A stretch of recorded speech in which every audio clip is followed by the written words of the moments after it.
बहारा देवर लुटे लहारा नास दी लगे पेटीकोट और घघरा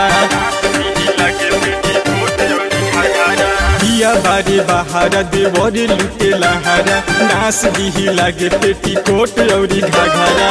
जबरिया के घर में घुस गईल जबरिया के घर में घुस गईल डांटे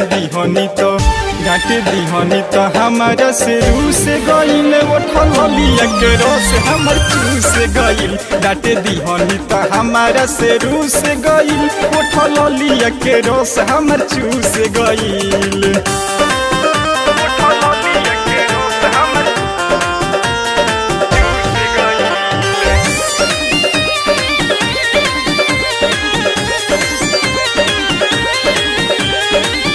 पोरे ना पसंद ये करे रहन चाल हो अचके में आके हमारे काट ले तगाल हो पोरे ना पसंद ये करे रहन चाल हो अचके में आके हमारे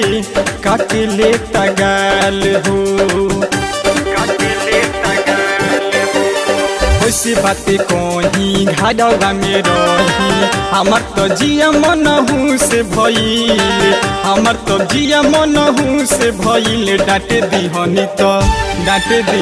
तो हमारा से रूस गईल उठलिया के रस हमर चूस गईल डांटे दीहनी तो हमारा से रूस गईल उठलिया के रस हमर चूस गईल।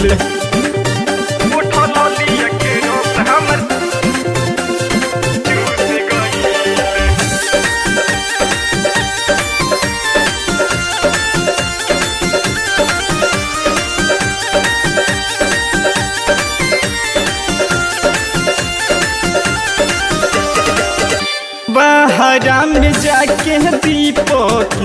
करे लो कमाई देरी जब करब तो उहो ना भेटाई बहरा में जाके दीपक करे लो कमाई देरी जब करब तो उहो ना भेटाई जिया घबराला तनी ना डेराला लागे कि ये करला जूस भइल लागे कि ये करला जूस भइल डांटे दीहनी तो हमारा से रूस गईल उठलिया के रस हमर चूस गईल डांटे दीहनी तो हमारा से रूस गईल उठलिया के रस हमर चूस गईल।